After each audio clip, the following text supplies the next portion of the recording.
Bom dia, amigo. Aqui estamos nós, aproveitando esses instantes para um encontro matinal. Você está se preparando certamente para as suas atividades do dia de hoje, talvez atividades intensas, mas eu queria convidá-lo a dedicar alguns instantes à meditação na Palavra de Deus. Eu acredito que há algo que Deus pode falar ao seu coração nesses instantes. Eu desejo de coração que essas palavras possam fazer diferença na sua vida a partir do dia de hoje. Por falar em dia de hoje, naturalmente há algumas pessoas que exatamente nesta terça-feira completam mais um ano de vida. Por isso eu quero me dirigir a você para transmitir o nosso abraço, o nosso carinho e o desejo de muitas felicidades e muitas bênçãos do Senhor sobre a sua vida. A todos, o convite para que meditemos na Palavra de Deus durante esses instantes, buscando no livro dos Salmos, e essa tem sido nossa fonte ao longo desses nossos encontros matinais, aquilo que Deus tem para nos falar, e eu espero que isso fale a sua vida nesse momento. No Salmo de número 32, nos versículos de 3 a 5, nós lemos o seguinte: Enquanto calei os meus pecados, envelheceram os meus ossos pelos meus constantes gemidos todo o dia. Porque a tua mão pesava dia e noite sobre mim, e o meu vigor se tornou em sequidão de estio. Confessei-te o meu pecado, e a minha iniquidade não mais ocultei. Disse, confessarei ao Senhor as minhas transgressões, e tu perdoaste a iniquidade do meu pecado. Nesta declaração pessoal do salmista, isso reitera a convicção de que as palavras do início desse salmo são palavras filtradas por uma experiência pessoal, ao dizer que é bem-aventurado o homem cuja iniquidade é encoberta, cujo pecado é perdoado. O salmista falava de algo que ele mesmo experimentara. Nesses versículos ele explica a sua experiência, conta a sua história. E ao contar sua história, ele menciona exatamente o que acontece com a nossa vida. Perceba que ele fala de 3 momentos distintos. O primeiro momento, o momento no qual ele convivia com o seu pecado e carregava o peso da culpa.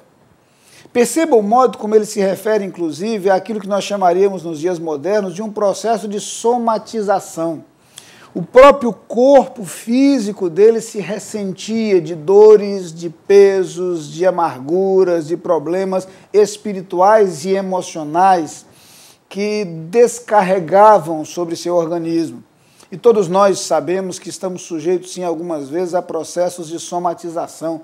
As nossas dores interiores, os nossos problemas emocionais e espirituais, frequentemente acabam resultando em dificuldades físicas, em problemas de saúde. E podemos interpretar, portanto, as palavras do salmista como uma referência clara a esse processo. Ou, alguns preferem alegorizar, podemos entender que ele se referia a um processo espiritual de definhar, de enfraquecer-se. Bem, a verdade é que o salmista vive esse momento, um momento no qual seus pecados e com os pecados a culpa e as dores decorrentes da culpa, tudo isso fazia com que ele sofresse profundamente. E a verdade é que o pecado traz sofrimento às nossas vidas. Podemos sim, e tentamos muitas vezes, tentar iludir-nos com relação a isso. Tentamos encobrir a nossa culpa e tentamos nos envolver, nos distrair com tantas coisas, ocupar a nossa mente com tantas coisas para fugir do desagradável sentimento de culpa, da desagradável consciência de que estamos errados. E a nossa sociedade tem se especializado em vias alternativas de escape, de fuga, para que a consciência do pecado não incomode, para que a noção do erro não incomode. Uma das vias escolhidas é a ideia da liberdade plena, liberdade total, tudo é permitido, tudo é admissível, e em nome dos direitos humanos, hoje se propõe a tolerância sobre qualquer erro. Aliás, dizer que algo está errado já é politicamente incorreto. É uma tentativa de fugir à culpa que o homem traz no íntimo do seu coração. O apóstolo Paulo fala da lei de Deus escrita no coração do homem. Nós sabemos quando algo está errado, ainda que a sociedade tente encobrir isso.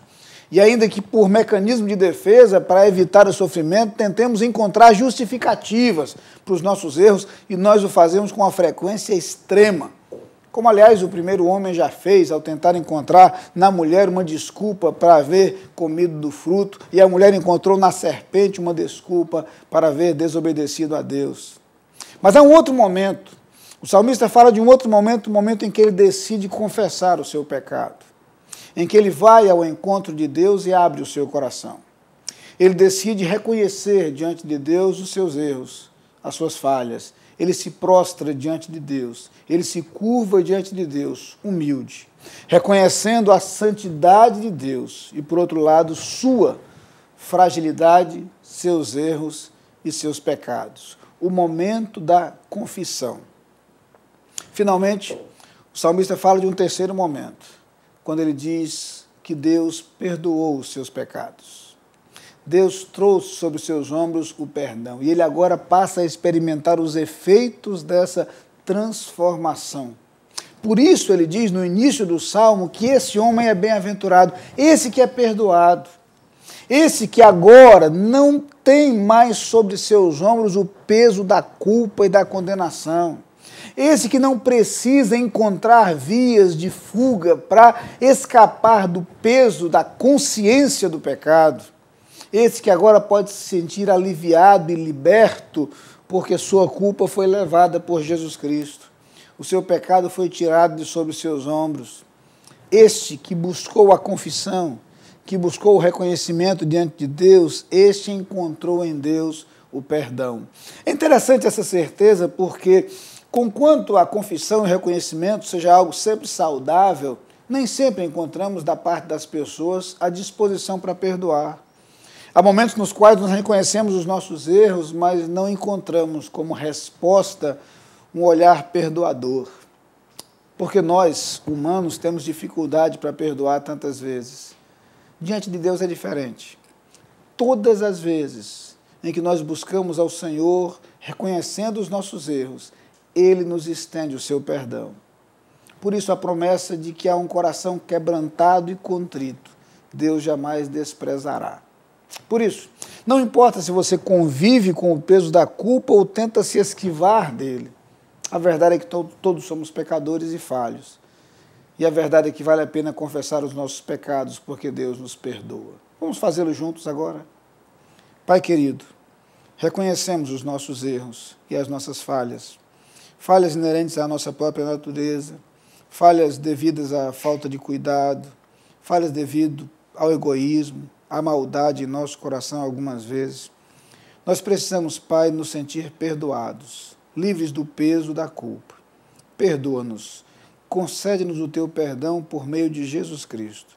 É a oração que te fazemos nesse instante em seu nome. Amém.